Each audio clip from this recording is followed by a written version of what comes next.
এখানেও আমাদের ইসলামিক নলেজের গ্যাপ আছে। হজের মাস মূলত তিনটা, যেই না আমরা রমাদান শেষ করলাম, শাওয়াল, জিলকদ, জিলহজ। হজের মাস মূলত তিনটা। হজ সম্পাদনের তারিখের মাস একটা, জিলহজের 9 তারিখ, কিন্তু আল্লাহর বাসায় হজের মাস তোমাদের জন্য তিনটা। কোনো ইমানদার যদি প্রস্তুতি নিতে চায়, নিজেকে পরিবর্তিত দেখতে চায়, তাহলে কেবল 9 তারিখে হাজির হলে হবে না। আল্লাহ বলছেন রমাদানের পর থেকে তোমার প্রস্তুতি লাগবে। এর মধ্যে 2টা মাস, জিলকদ আর জিলহজ, এইটা আবার আল্লাহর পক্ষ থেকে হারাম মাস, সম্মানিত মাস। ধারাবাহিক 3টা, জিলকদ, জিলহজ, মুহররম, ওদিকে রজব, এই 3টা মাস ধারাবাহিক। আল্লাহ বলছেন এই হারাম মাস আল্লাহ বলছেন তোমাদের জন্য সুবিদিত। কি জন্য?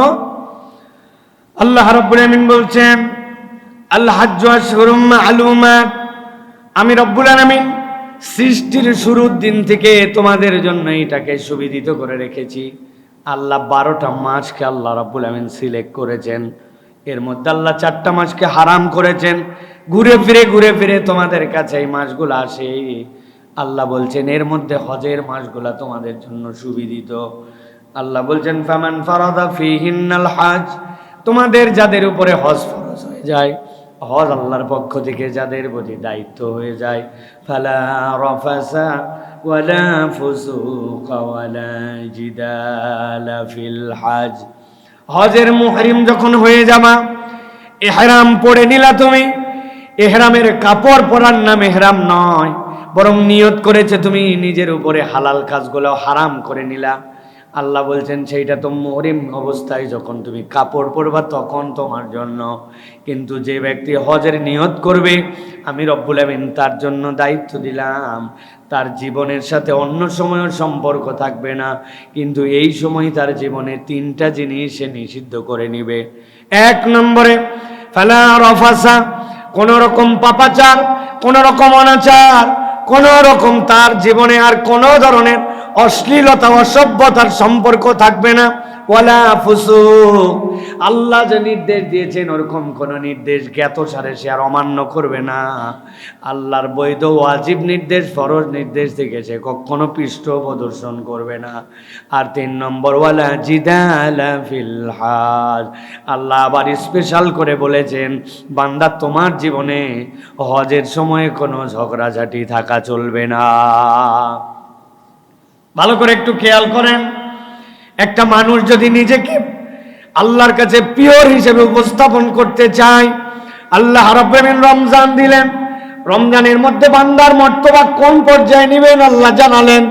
আল্লাহ বলেন এই জন্য সিয়াম দিয়েছি, লাআল্লাকুম তাত্তাকুন, লাআল্লাহুম তাত্তাকুন, আশা করা যায় মানুষরা মুত্তাকি হবে। মুত্তাকি মানে কি? আল্লাহ রাব্বুল আমিন যা নিষেধ করেছেন নিজের জীবনে সে তার সাথে আর সম্পর্ক রাখে নাই, আল্লাহর নিষেধ থেকে নিজেকে সরায় নিয়েছে, আল্লাহর দিকে ধাবিত হয়েছে। কিন্তু আল্লাহ বলছেন ও আমার বান্দা, হজ কেবল তোমাকে নিষেধ থেকেই ফিরাবে না, হজ তোমাকে মুহসিন, হজ তোমাকে আল্লাহর ভালো কাজের জন্য উদ্বুদ্ধ হয়ে ঝাঁপিয়ে পড়ার ট্রেনিং তোমাকে শিখাবে। আল্লাহ রাব্বুল আলামিন যেইটা তুমি না করলেও রাগ করে না, যেইটা না করলেও গুনাহ হয় না, যেটা না করার দ্বারা আল্লাহর নির্দেশ অমান্য হয় না, কিন্তু বান্দা আল্লাহকে খুশি করার জন্য এমন ভাবে ঝাঁপায়, এমন কাজ করে যেটা করলে আল্লাহ খুশি হয়, এমন বাদ দেয় যেটা বাদ দিলে আমার রব খুশি হয়। আল্লাহ বলছেন বান্দা তুমি কেবল মুত্তাকি থেকো না, হজের সফরে মুহসিন হতে হবে। আর কেউ যদি মুহসিন হতে চায় তার জীবনে 3টা জিনিস থাকা চলবে না। 1 নম্বরে পাপ এবং পাপাচার, অশ্লীলতা, অসভ্যতা, মা যাহারা মিনহা ওয়া মা বাতানা, প্রকাশ্যেও না, গোপনেও না, সামনেও না, পার্সোনাল জীবনেও না, বান্দার জীবনে কোনো অশ্লীলতা থাকবে না। 2 নম্বর আল্লাহ বলছেন আমার বান্দা কোনো ফুসুক থাকবে না। আমার বান্দা আল্লাহর পক্ষ থেকে নির্দেশ আছে, ওই নির্দেশ যদি তার জন্য ওয়াজিব হয় বান্দা কখনো সেখান থেকে দূরে থাকবে না। 3 নম্বর আল্লাহ বলছেন বান্দার জীবনে ঝগড়াঝাটি মুক্ত হয়ে যাবে। এই বান্দা কলহ বিবাদকারী হবে না, এই বান্দা অযথায় মানুষের সাথে কথা বলবে না, এই বান্দা কথায় কথায় মানুষের সাথে খোঁটা দিবে না, তার মুখটাকে সে নিয়ন্ত্রণ করে ফেলবে। আল্লাহ রাব্বুল আলামিন বলছেন ওয়ামা তাফআলু মিন খাইরিন ইয়ালামহুল্লাহ। বান্দা জেনে রাখো দুনিয়ার কেউ যদি নাও দেখে তুমি একটা ক্ষুদ্রাতি ক্ষুদ্র কল্যাণকর কিছু যদি করো, তোমার রব সেই ভালোর খবরটা রাখে।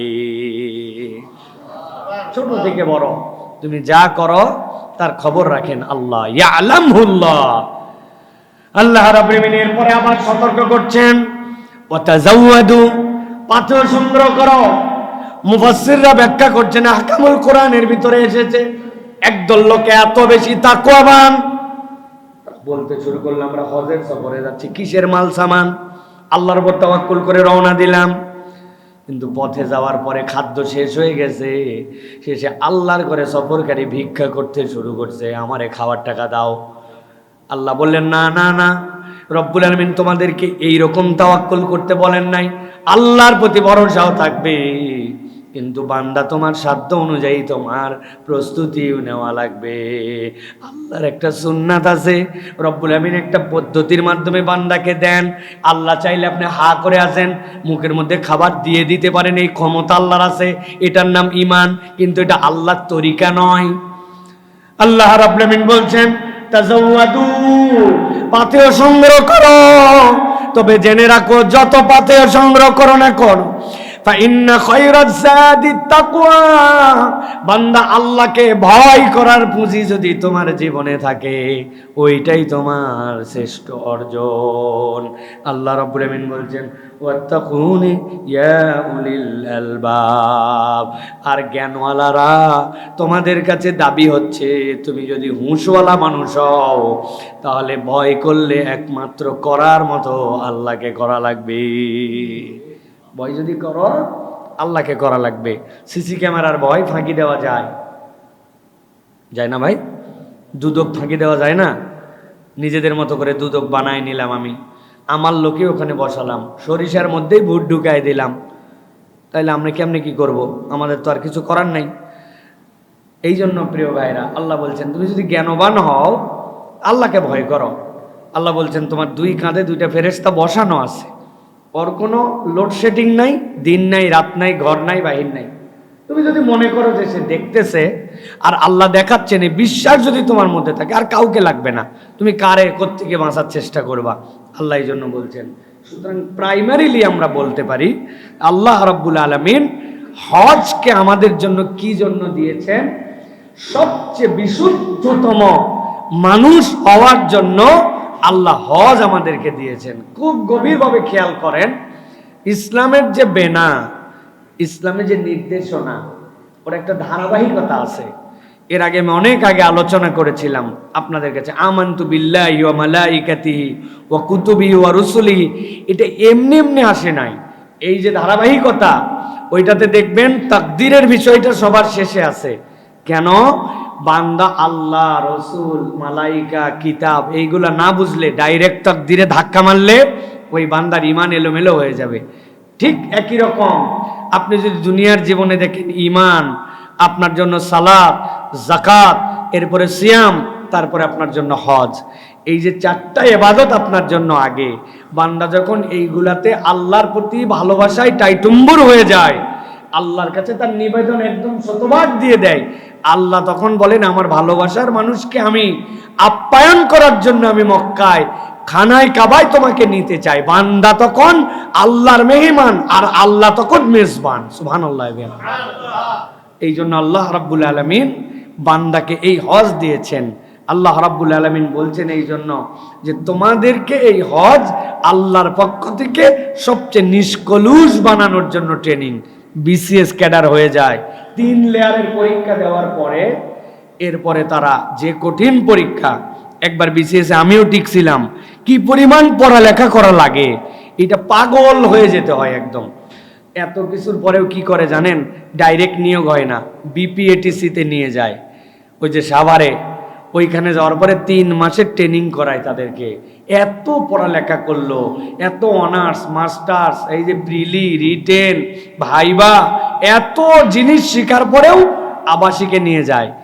এমনকি একটা কাঁচের প্লেটে 2টা চামচ দিয়ে আপনি কেমনে খাবেন, ওই চামচ দিয়ে খাওয়ার সময় শব্দ করা যাবে না, এটার উপরে আলাদা 5-7 দিনের ট্রেনিং হয়। আপনার শব্দ হয়েছে তো আপনার বাতিল, আবার আপনাকে ওইটার জন্য এটিকেট ম্যানার সব কিছু শেখানো হয়। আবাসিক জায়গায় রেখে তৈরি করে তাকে এরপরে প্রশাসনে দেওয়া হয়, তারপরে বিভিন্ন জায়গায় দেওয়া হয়।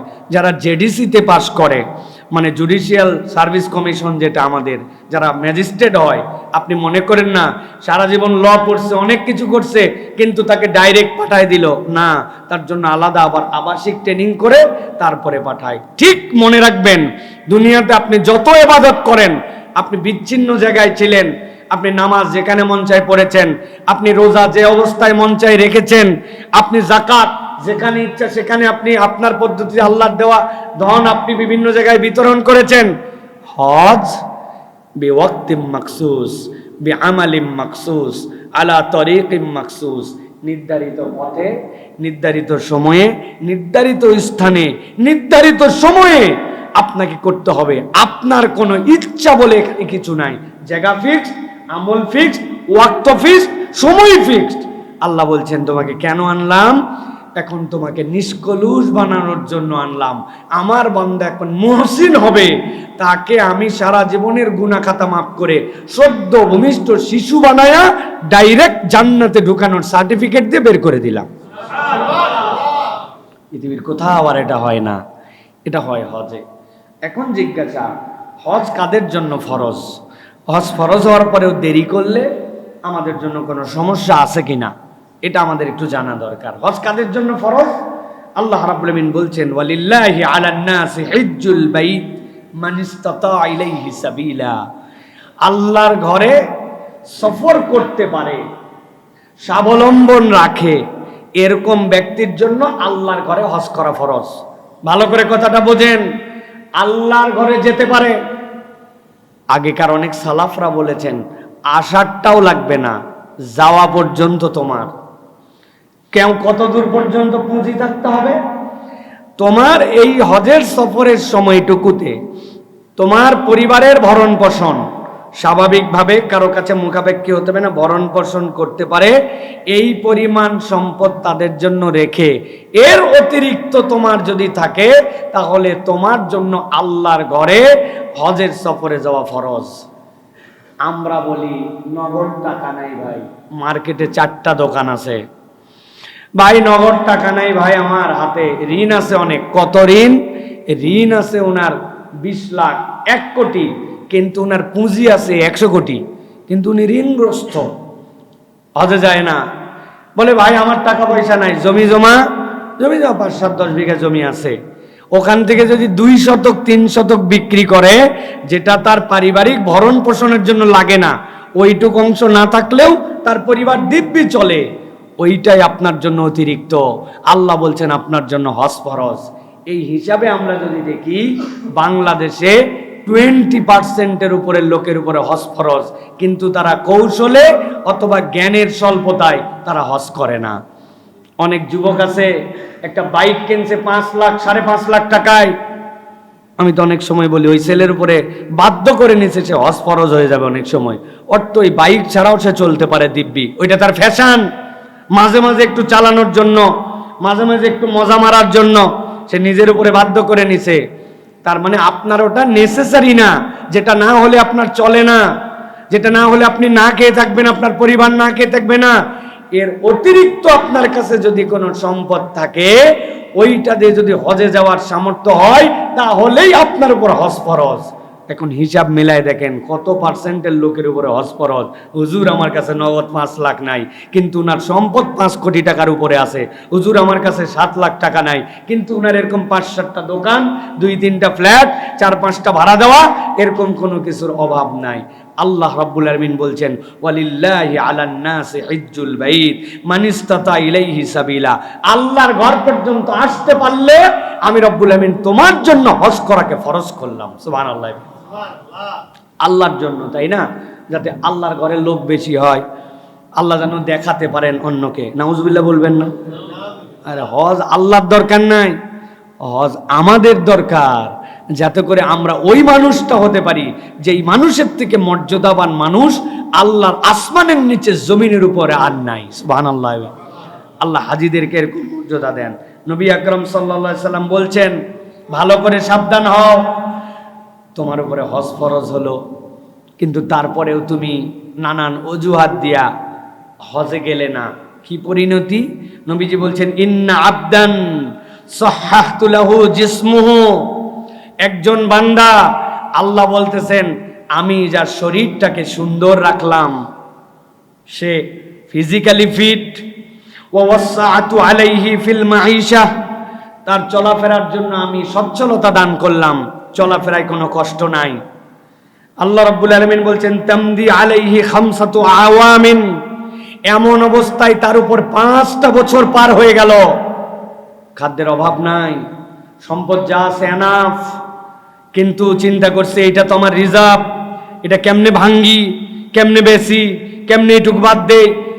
আল্লাহ রাসূল সাল্লাল্লাহু আলাইহি সাল্লাম বলছেন 5 বছর তার উপর থেকে অতিক্রম হয়ে গেল, শারীরিকভাবে ফিট, অর্থনীতিও তার কাছে আছে, ক্যাপাবল, কিন্তু সে আল্লাহর ঘরে আসলো না। লা ইয়াফিদু ইলাইয়া লা মাহরুমুন, কিন্তু আল্লাহর ঘরে যদি সে না আসে, সে হচ্ছে বঞ্চিত এবং হতভাগা, বঞ্চিত এবং হতভাগা। আমি হয়তো বুঝবো না, কিন্তু কিসের থেকে যে বঞ্চিত হলাম? আল্লাহ আপনাকে জান্নাত থেকে বঞ্চিত করে দিলেন, বাকি দুনিয়ায় সব পাইলাম, আমাদের তো তেমন কোনো লস নাই, তাই না ভাই? মানে জান্নাত থেকে বঞ্চিত হয়ে দুনিয়ায় সব পাইলাম, তেমন কোনো লস আছে? তো এই লোক আর আবু জেহেলের মধ্যে কোনো পার্থক্য আছে? কোনো পার্থক্য নাই প্রিয় ভাইয়ের। রাসূলুল্লাহ সাল্লাল্লাহু আলাইহি সাল্লাম এই জন্য নিষেধ করেছেন প্রিয় ভাইয়েরা। যে কথা বলছিলাম, আল্লাহ ঈমান দিলেন, সালাত দিলেন, যাকাত দিলেন, সওম দিলেন, এগুলো আল্লাহ সব জায়গায় করতে দিলেন, কিন্তু আল্লাহ হজ দিয়ে বান্দাকে তার আপন জায়গায় ডেকে নিলেন, যে বান্দা তুই এর আগ পর্যন্ত যেখানে যেখানে ছিলি ওই পর্যন্ত আমার ভালোবাসায় তুই অনন্য, তোর ইবাদত, তোর ডেডিকেশন আমার পছন্দ হয়েছে, এখন বান্দা তোকে ডাক দিলাম, আয় ওয়া মিম্মা রাযাকনাহুম ইউনফিকুন, আমার দেওয়া সম্পদ থেকে আমার ঘরে আসার জন্য তুই খরচ কর, আর আমি আল্লাহ তোর জন্য গ্যারান্টার হলাম, তোকে আরাফাত থেকে বের করব ওইভাবে মায়ের পেটের থেকে বের হয়েছিলি যেইভাবে। আর মায়ের পেটের থেকে যে বাইর হয়েছে, এই মায়ের পেটের থেকে বের হওয়ার পর তার আমল নামায় কোনো গুনাহ আছে? সোয়াবও নেই, আরে সোয়াবও নেই, গুনাহও নেই, ওর আমল নামায় চালু হয় নাই। আল্লাহ বলছেন যার আমল নামায় চালু হয় নাই তার আবার হিসাবে কি বিচার কি? অনেক সময় বাচ্চা কাচ্চা পেশাব করে দেয় না, বাচ্চা কাচ্চা গায়ের মধ্যে হাইগে দেয় না, বাচ্চা কাচ্চা অনেক সময় না বুঝে এরকম করে একটা জিনিস ধরে নষ্ট করে দেয় না, কেউ কি হিসাবের মধ্যে ধরে যে এই বাচ্চার এটা অপরাধ? আমল নামাতেও কি ওইটা ওঠে অপরাধ? আল্লাহ বলছেন আমার বান্দাকে আমি নিয়ে আসছি ডেকে আমি তাকে মাসুম বাচ্চা বানাইছি, আমার বান্দা কিছু ভুল করলো সেটা আমি বুঝবো, আমি তাকে বিনা হিসাবে আমল নামাকে নিউট্রাল রেখে তাকে জান্নাতে ঢুকাই দেব। এটা হচ্ছে হজ। এখন এই হজ ফরজ কার উপরে হয়েছে আর কার উপরে হয়নি, বাসায় যে খাতা কলমে মিলাবেন, আর যারা আমার বক্তব্য শুনতেছেন তারাও একটু ক্যালকুলেশনে বসবেন, আর মনে রাখবেন নবীজি বলছেন যে তুমি যদি হজ ফরজ হলে আর হজ করলে না, ইহুদি হয়ে মরুক আর নাসারা হয়ে মরুক, আমি রাসূল সাল্লাল্লাহু আলাইহি ওয়াসাল্লামের দেখার কিছু নাই। নাউজুবিল্লাহ। অতএব আল্লাহ আমাদেরকে এই বুঝ নিয়ে হজ করার তৌফিক দান করেন। এবার 3 নম্বর প্রসঙ্গে যাব আমরা, সেটি হচ্ছে মুমিন জীবনের সেরা দীক্ষা হজের সফরে তালবিয়ার শিক্ষা। মুমিন জীবনের সেরা দীক্ষা হজের সফরে তালবিয়ার শিক্ষা। যে একবার তালবিয়া বুঝেছে সে হজ বুঝেছে, আর যেই ব্যক্তি তালবিয়া বোঝে নাই তার হজের এই সফরটা আনুষ্ঠানিকতা সর্বস্ব। তালবিয়ার এমন দাম, নবী সাল্লাল্লাহু আলাইহি সাল্লাম বলছেন বান্দা যখন বুঝে বুঝে তালবিয়া পড়ে তালবিয়া পড়ার সাথে সাথে তার ডানে বামে ফেরেশতারা সাক্ষী হয়ে দাঁড়ায়। গাছ, পাথর, পাহাড়, জমিন সবগুলি তার সাথে তালবিয়া পড়তে শুরু করে। আর এই সাক্ষী হয় ওই ফেরেশতারা। নবীজি বলছেন, কেউ যদি বিশুদ্ধ হৃদয়ে অন্তর থেকে তালবিয়া পড়তে শুরু করে, আল্লাহ রাব্বুল আলামিন আসমানের রহমতের দরজা খুলে দেন, মাগফিরাত করতে থাকেন। ওই বান্দা যতক্ষণ তালবিয়া পড়ে ততক্ষণ আসমানের দরজা খোলা থাকে। সুবহানাল্লাহ। তালবিয়ার মানে কি আমরা বুঝি না। লব্বাইক আল্লাহুম্মা লব্বাইক, লব্বাইক লা শারীকা লাক লব্বাইক, ইন্নাল হামদা ওয়ান নি'মাতা লাকা ওয়াল মুলক লা শারীকা লাক। তালবিয়ার মধ্যে তিনটা বার্তা আল্লাহর কাছে বান্দা ক্লিয়ার করে দেয়। এই তিন বার্তা যদি আপনি বুঝে নিতে পারেন, আপনার হজ অনন্য, আপনার আমল অনন্য, আল্লাহর কাছে আপনার উপস্থাপন অনন্য। লব্বাইক আল্লাহুম্মা লব্বাইক, এই রব এদিকে দৌড়াইছি, ওদিকে দৌড়াইছি, পূর্বে গেছি, পশ্চিমে গেছি, নানান ডাকে সাড়া দিছি, আজকে আর কোনো ডাকে সাড়া দিচ্ছি না। দেখো আল্লাহ, আমার পোশাকের অবস্থা তোমার নবী যেভাবে দেখাই দিয়ে গেছেন, আমি সেই পোশাক ধারণ করেছি। আল্লাহ, আমার অনেক দামি টুপি ছিল, আজকে আমার টুপি নাই। আল্লাহ, আমার গায়ে সুগন্ধি লাগানোর অনেক পারফিউম ছিল, এখন আমার সুগন্ধি লাগানোর সুযোগ নাই। আল্লাহ, আমার নখ আমি কাটতে পারি না, আমার চুল আমি তুলতে পারি না, আমার গায়ে আমি তেল মাখতে পারি না, আমার জুতা কেনার অনেক সামর্থ্য আছে। রব, তোমার ঘোষিত অনুযায়ী আমার পায়ের উপরটা ফাঁকা রাখতে হয়েছে, আমার মুখটা ফাঁকা রাখতে হয়েছে। লাব্বাইক আল্লাহুম্মা লাব্বাইক, এই রব আমি আপনার দিকে হাজিরা দিচ্ছি, আপনার কাছে যাচ্ছি। এই রব্বুল আলামিন, তোমার কাছে যে যাচ্ছি, অনেক দিক অনেকের ডাকে গেছি, কিন্তু আজকে একটা গ্র্যান্ড সাক্ষী তোমার কাছে দিচ্ছি। লাব্বাইক লা শারীকা লাক লাব্বাইক, এমন এক রবের কাছে যাচ্ছি যার কোনো কিছুতে শরীক নাই। লা শরীক, আল্লাহর দিকে আমি দৌড় দিছি। ফেরেশতা সাথে সাথে সাক্ষী হয়। আপনার এই তালবিয়ার সাথে সাথে গাছ পড়তে শুরু করে, পাথর পড়তে শুরু করে, আপনি মৃত দেখতে পান জমিন, আপনি মৃত দেখতে পান ডালপালা, আশপাশ গাছ, তরু লতা, সবগুলি তখন এই তালবিয়ার ভার সহ্য করতে পারে না। আল্লাহর দেওয়া ভাষা অনুযায়ী তারাও পড়তে শুরু করে লাব্বাইক আল্লাহুম্মা লাব্বাইক। আল্লাহ, আমার মন ভরে নাই। আল্লাহ, তোমার কাছে আমি তিনটা স্বীকৃতি দিতে চাই। কি স্বীকৃতি দিতে চাই? ইন্নাল হামদা, আই রব, এতদিন পর্যন্ত আমি অনেক প্রশংসা করেছি, নেতার প্রশংসা করেছি, নেত্রীর প্রশংসা করেছি, বসের প্রশংসা করেছি, উমুকের প্রশংসা করেছি। তুমুক না হলে চলতো না, আমার বাপ জমি রেখে গিয়েছিল বলে আমি আজকে এই অবস্থায়, আমার উমুক ভাই আমাকে একটু আগায় দিছিল বলে আজকে আমার এই অবস্থা। আল্লাহ, এইগুলা দুনিয়াবি আল্লাহ হাম, এইগুলার কত অংশ আমার জন্য বৈধ ছিল, কিন্তু আজকে যখন আমি তোমার অভিমুখে হয়েছি, ফাইনাল ডিসিশনটা তোমাকে জানাচ্ছি। ইন্নাল হামদা, যত প্রশংসা, যত কৃতজ্ঞতা, যত সার্থকতা, যত তোমার প্রতি আল্লাহ আমার পক্ষ থেকে ডেডিকেশন, সবগুলো আজকে উজাড় করে বললাম। আল্লাহ, আগের সব ভুয়া, সব মিথ্যা, সবগুলো আংশিক সত্য, অথবা আমি স্বার্থের কারণে বলেছি, কিন্তু ইন্নাল হামদ, আল্লাহ আজকে সব প্রশংসা তোমার। ওয়ান নি'মাতা, আল্লাহ তুমি আমার প্রতি কত দয়া করেছো, কখনো তোমার প্রকৃত কৃতজ্ঞতা আদায় করতে পারি নাই। চশমা একজন লাগাই দিয়েছিল, চশমা যে দিছে তার প্রশংসা করেছি, ডাক্তারের প্রশংসা করেছি, কিন্তু আল্লাহ চোখ যে তুমি দিছো, চোখের প্রশংসা, ডাক্তার দেখে ওষুধ ভালো হয়েছে, ওষুধের প্রশংসা করছি, ডাক্তারের প্রশংসা করছি, কিন্তু দাঁত যে তুমি আমাকে দিছিলে, আল্লাহ সেই প্রশংসা কোনোদিন করতে পারি নাই। শরীরই তো মরে যেত, আল্লাহ ওই হার্টবিট কোথার থেকে উৎপাদন হয় আমার জানা নাই। ডাক্তার তো ওপেন হার্ট সার্জারি করে, কিন্তু বিট তো ডাক্তার তৈরি করতে পারে না। আল্লাহ, এই নেতার প্রশংসা করেছি, উমুকের আল্লাহ রাব্বুল আলামিন কৃতজ্ঞতা আদায় করছি, উমুকে এটা না দিলে আমার হতো না, তুমুকে দিয়ে আমাকে আগায় দিছিল, কিন্তু আজকে বলতেছে আল্লাহ ওয়ান নি'মাতা, যত নিয়ামত আল্লাহ সব তোমার। আল্লাহ, 3 নম্বর তোমাকে সাক্ষ্য দিচ্ছি, লাকা ওয়াল মুলক, কত পাওয়ার, কত ক্ষমতা, কত মামুর জোর, কত খালের জোর, কত ক্ষমতার জোর, কত বাহিনীর জোর, আল্লাহ কত ধরনের প্রভাব প্রতিপত্তি।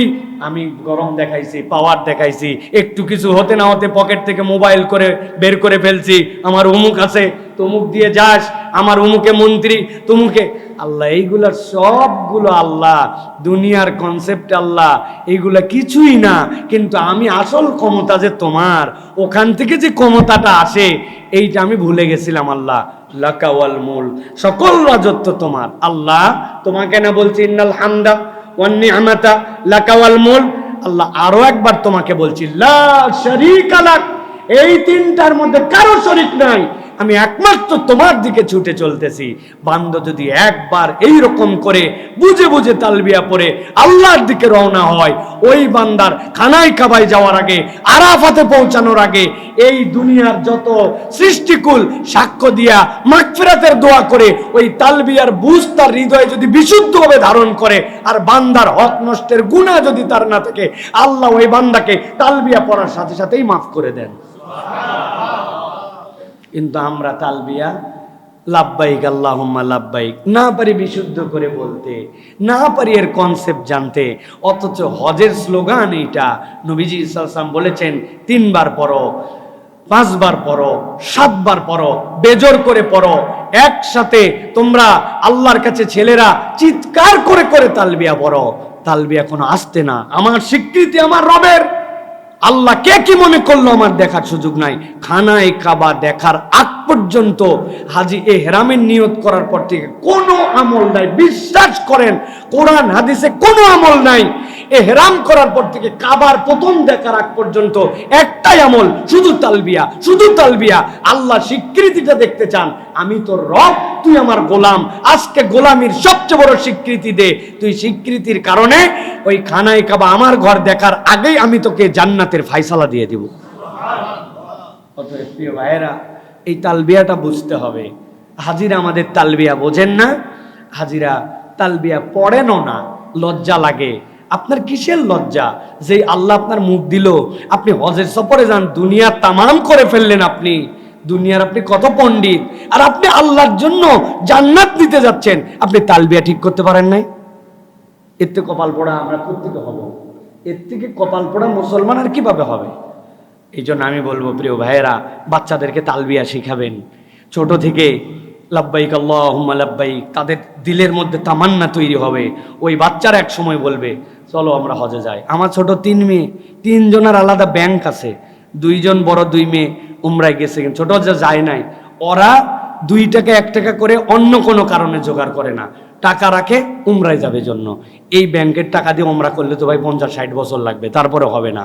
কিন্তু মেন্টালিটি তার যে এটা উমরার জন্য তার টাকা। আমার বাচ্চারা কিছু পাইলেই ওই ওই ব্যাংকের মধ্যে রাখবে যে বাবা আমরা উমরায় যাব না, আমরা আল্লাহর ঘরে যাব, আল্লাহর ঘরে যাওয়ার জন্য।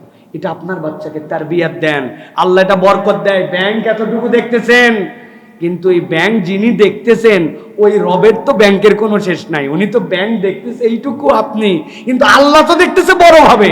আপনার চোখ ছোট জন্য আপনি দেখতেছেন, আমার রবের তো দেখার কোনো সীমা নাই, সীমাহীন দেখেন তিনি।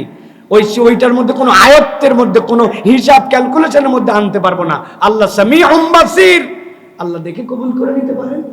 অতএব প্রিয় ভাইয়েরা, এই তালবিয়ার ধ্যান জ্ঞান শিক্ষা প্রত্যেক হাজি এবং ইমানদারের জীবনে খুবই জরুরি। প্রিয় ভাইয়েরা, এইটা আমাদেরকে খুব মনে রাখতে হবে। তালবিয়াতে আমরা 3টা সাক্ষ্য দেই, এটা গেল একটা পাঠ। এবার আমরা আরেকটা পাঠে যাব, সেটা হচ্ছে হজ তো করতে চাই, কেমন হজ করতে চাই জানার দরকার না ভাই? কেমন হজ করতে চাই আমরা? আমরা এমন একটা হজ করতে চাই যেই হজে কোনো কষ্ট নাই, যেই হজে 5 স্টার টাইপের হোটেলে থাকবো, আরাম আর আরাম, সব জায়গায় এসি থাকবে, আমাকে শুধু নিয়ে যাবে। সুযোগ যদি হয় একটু বেশি টাকা দিয়ে হলেও খানায় কাবার দরজা খুলে ভিতরেই রাখবে, টপ করে খালি বেরোবো আর নামাজ পড়বো। এরকম হজ চাইতো না ভাই আমরা? না না, অনেকেই চায়। আপনি বললে হবে নাকি?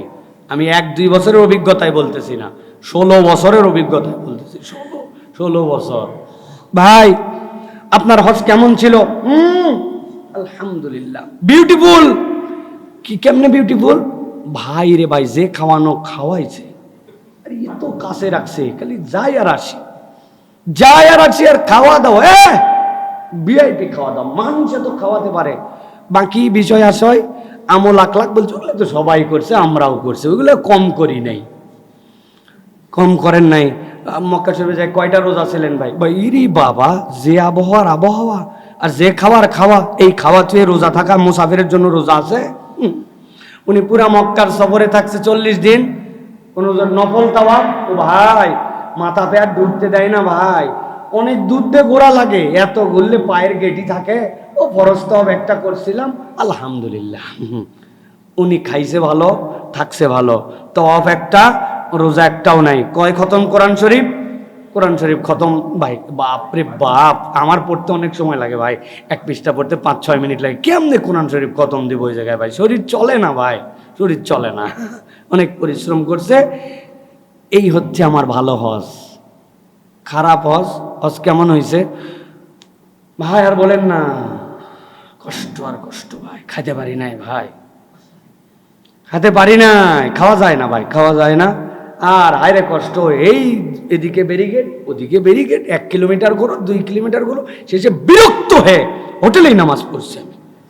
এত ঝামেলার মধ্যে যাই নাই আমি, কিসের কি? এই খারাপ হজ আর ভালো হজ। আল্লাহ যদি আপনাদেরকে নিয়ে যায় কখনো, আব্দুল্লাহ সাইফুল্লাহ অ্যাক্টিং করে যা বললো, আপনি দেখবেন হাজিদের খারাপ হজ আর ভালো হজ মানে এটা। কিন্তু ভালো হজ কাকে বলে? কেমন হজ আপনি করতে চান? দেখেন তো, নবী করিম সাল্লাল্লাহু আলাইহি সাল্লাম বলছেন, এমন একটা হজ করো, মান হাজ্জা লিল্লাহি ফালাম ইয়ারফুস ওয়া লাম ইয়াফসুক রাজাআ কায়াউমিন ওয়ালাদাতহু উম্মুহু।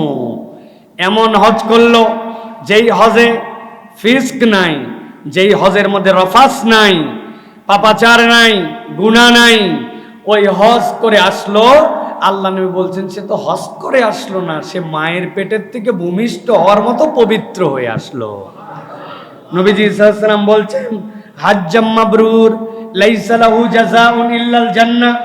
যদি কারো হজটা মাবরুর হয়ে যায়, জান্নাত ছাড়া আর কিছুই আল্লাহ দিবেন না, খালি জান্নাতটুক দিবেন। সুবহানাল্লাহ বলবেন না? না। এখন জিজ্ঞাসা হচ্ছে, হজটা ভালোই করতে চাই, সেই ভালো হজের নাম হচ্ছে মাবরুর হজ। কি হজ?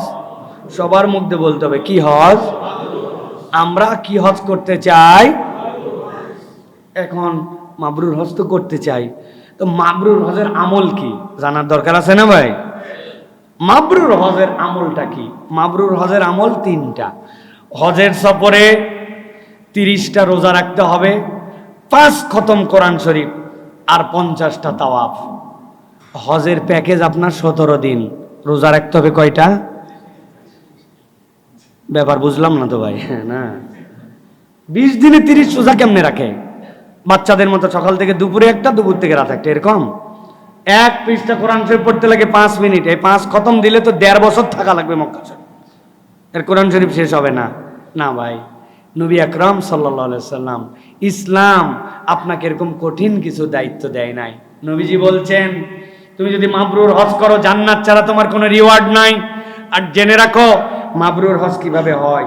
বিররুল হজ্জ ইতআমুত তুআম ওয়া তিবুল কালাম।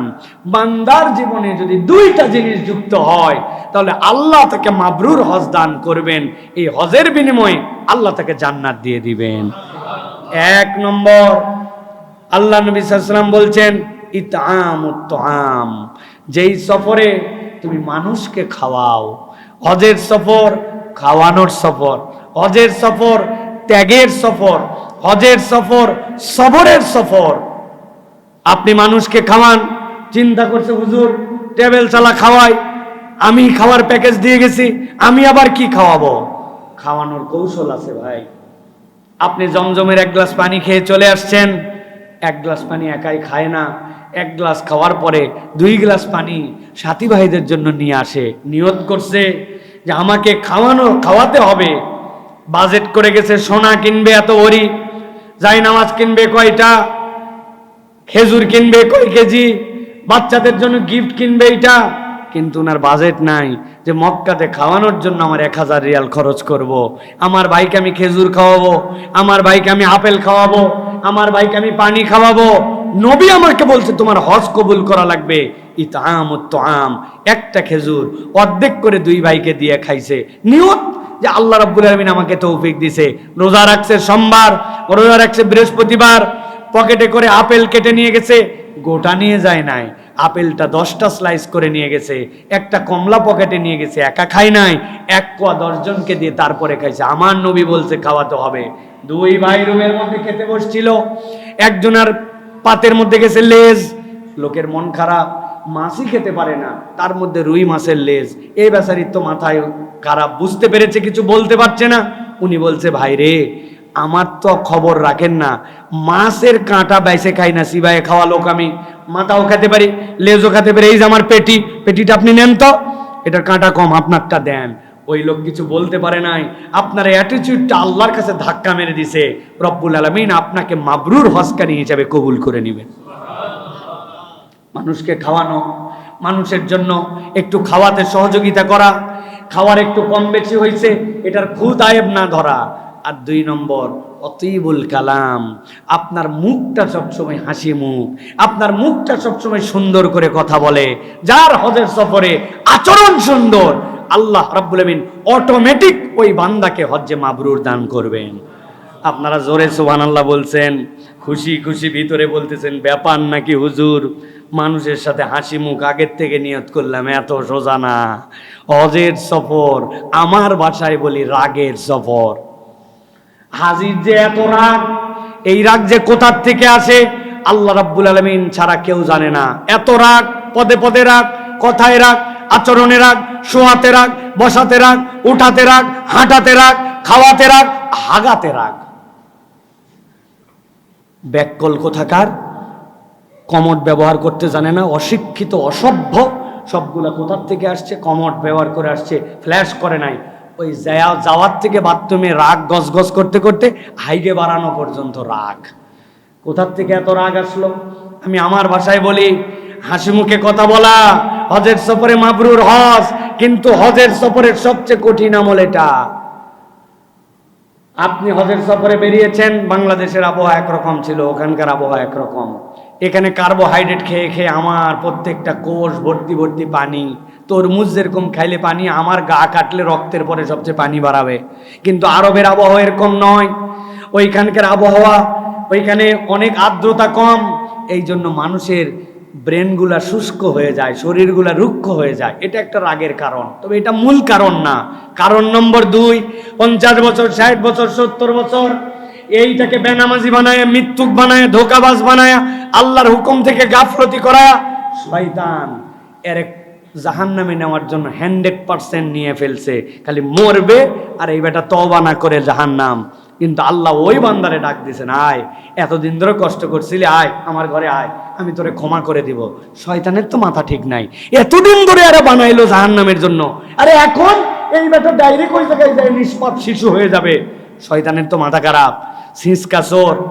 ও যখন পকেট মারবে তখন বেলেট মারিয়ে মারে, কিন্তু দেখছে 2 পকেটে 2 লাখ, হাতের মধ্যে 10 লাখ টাকার ব্যাগ, তখন তো ভাই অস্ত্র চালাতেও হিসাব করবে না, পেট কেটে ফেললেও কোনো সমস্যা নাই, কারণ চালান বড়।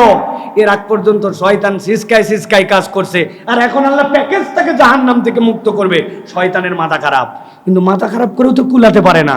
ফজরের আগে একদিন শুয়ে আছে, শয়তান এসে বলছে, শোন, পায়ে ব্যথা, 2 দিন পরে হজ, এখন নামাজ পড়ার দরকার নাই, সকালে উঠে পড়িস।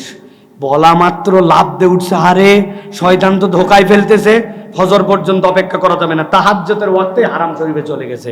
শয়তান ফেল, বাথরুমের মধ্যে ঢুকছে, ঢুকে বলছে সুবহানাল্লাহ, আল্লাহ দেয়, এভাবে দিলে আল্লাহ দেয়।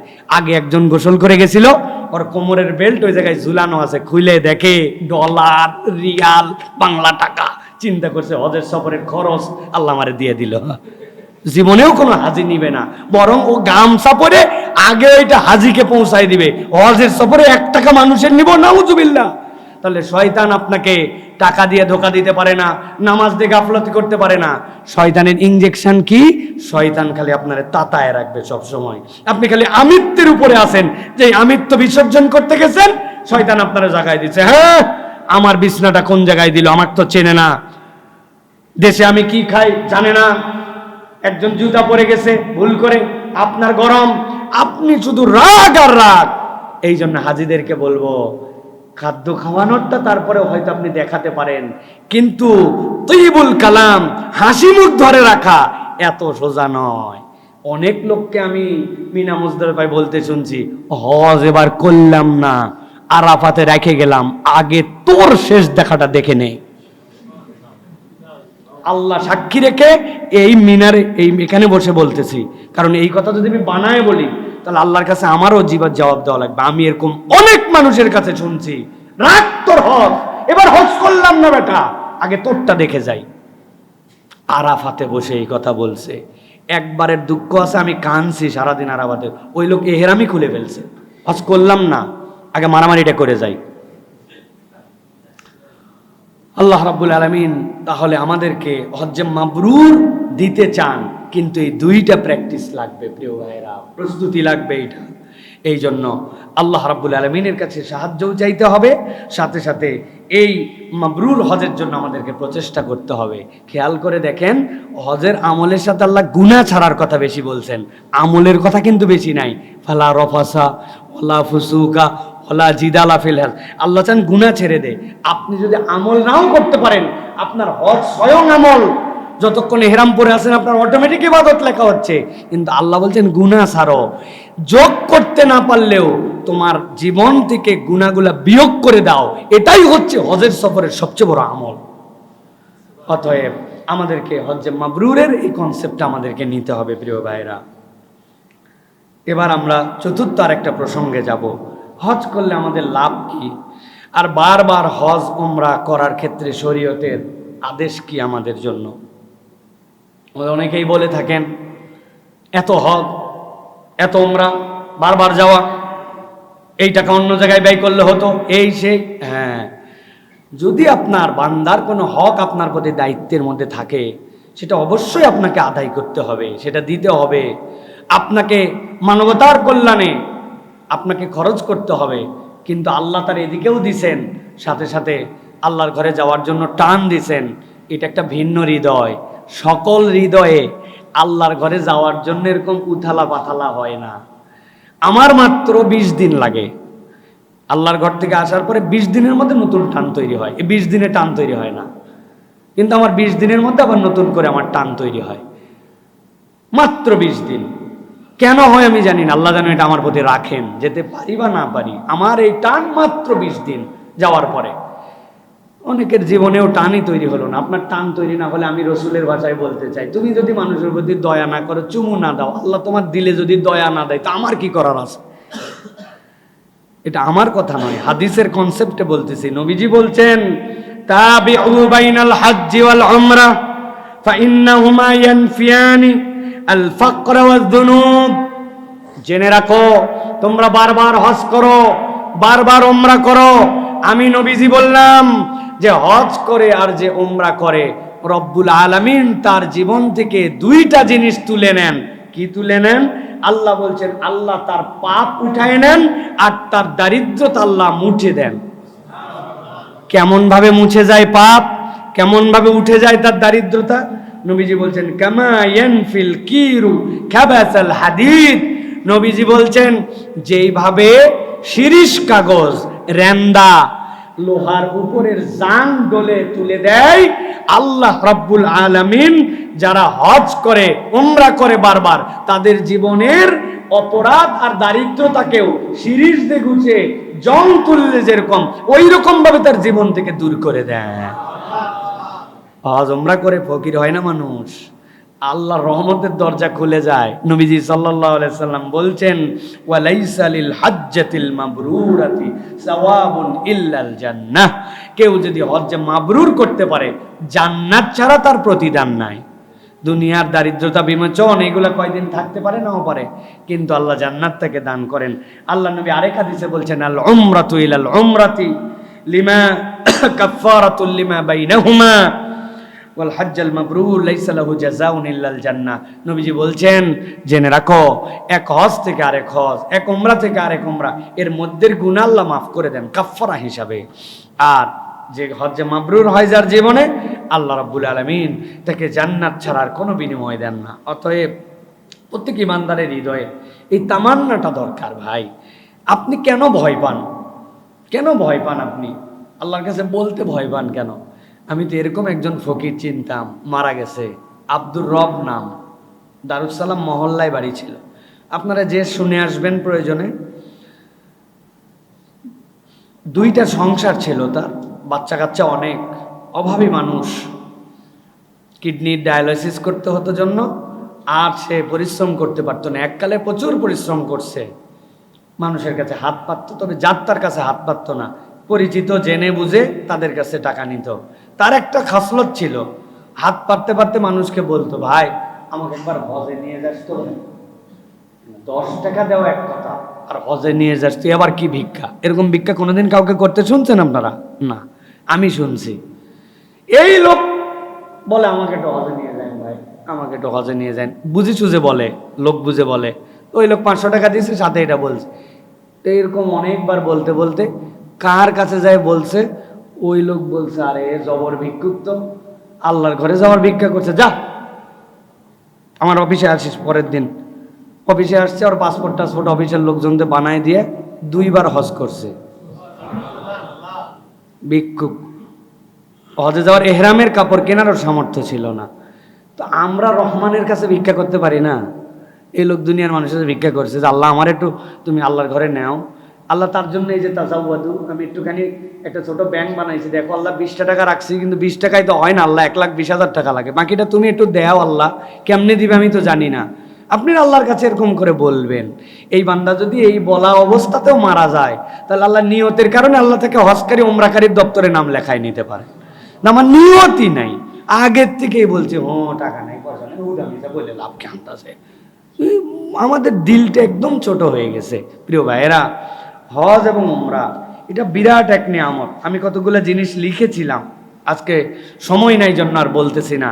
ধনী গরিব, ফকির ক্ষমতাবান দুর্বল, সাদা কালো, সকলেই এক রূপে আমিত্বর বিসর্জন দিতে যায়।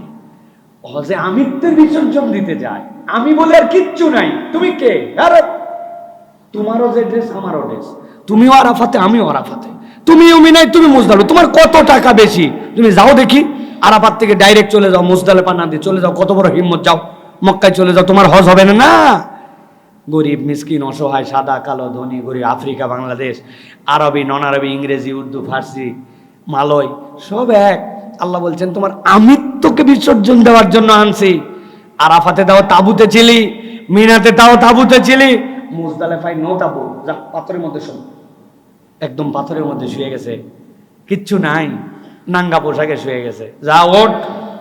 পরের দিন সকালবেলা যায় পাথর মার, ডেমনস্ট্রেশনে পাথর মারছে, মারার পর যাও আল্লাহর ঘর তওয়াব করো, সবাই এক কাজ, যাও এবার চুল হয় ছোট করো নয় কাটো, কাটা লাগবে, সব চুলের মাথা হলেও তোমায় কাটতে হবে, নেড়া করতে হবে, সব এক স্টাইল, সব আল্লাহ রাব্বুল আমিন বান্দাবান্দিকে এক করে দিলেন। আল্লাহ রাব্বুল আমিন এই যে আমিত্বের বিসর্জন, এটাই তো হজের শিক্ষা ভাই। আর এখন হজ করে আমার আমিত্ব বাড়ে। আমি এক মাহফিলে গেছি, ওদের 34,000 টাকা, না সরি 13,000 টাকার হ্যান্ডবিল চেঞ্জ করা লাগছে। হজ করে আসছে একজন, ওই লোকের নামের আগে আলহাজ দেয়নি জন্য ওই মাহফিলে হতে দিবে না, পরে ওরা সব প্যাম্পলেট বাদ দিয়ে আবার নতুন করে ছাপানো লাগছে এই 13,000 জন্য। এই যদি হয় হজ, এই যদি হয় আমিত্ব, এই যদি হয় বড়ত্ব, হ্যাঁ, একটু খাওয়া, একটু থাকা, একটু বাসে সামনে বসা পিছনে বসা, কত কিছু নেই, এগুলো হজ নাই ভাই, এগুলো সব হয়ে গেছে ট্যুরিজম। আমি বলি আপনি ট্যুর করতে চাইলে ভাই 5 লাখ টাকায় আপনি কি পরিমাণ ট্যুর করতে পারবেন আপনার ধারণা আছে? হ্যাঁ, 5 স্টার হোটেলে 1 মাস টানা থাকতে পারবেন আপনি, কক্সবাজারে থাকেন না, ধুমধুমায় খান, তাহলে আপনি তো, হজ নট এ ট্যুরিজম। ভালো করে এটা মনে রাখতে হবে প্রিয় ভাইয়েরা। অতএব আল্লাহ আমাদেরকে আমাদের এই হজগুলিকে সুন্দর করে সম্পাদন করার তৌফিক দান করেন। আল্লাহ আমাদেরকে, যারা এবার হজে যাচ্ছেন তাদেরকে আল্লাহ রাব্বুল আলামিন তাদের হজকে সুন্দরভাবে করার এবং হজকে মাবরুর যেন করেন, বলেন আল্লাহুম্মা আমিন। আমরাও হজে যাব ইনশাআল্লাহ, আমার সম্ভবত 19 তারিখ রাত্রে ফ্লাইট, তো আমিও চলে যাব ইনশাআল্লাহ। আপনাদের সাথে আরেকটা জুমায় দেখা হবে ইনশাআল্লাহ। কয়েকটা প্রশ্ন এসেছে, আমরা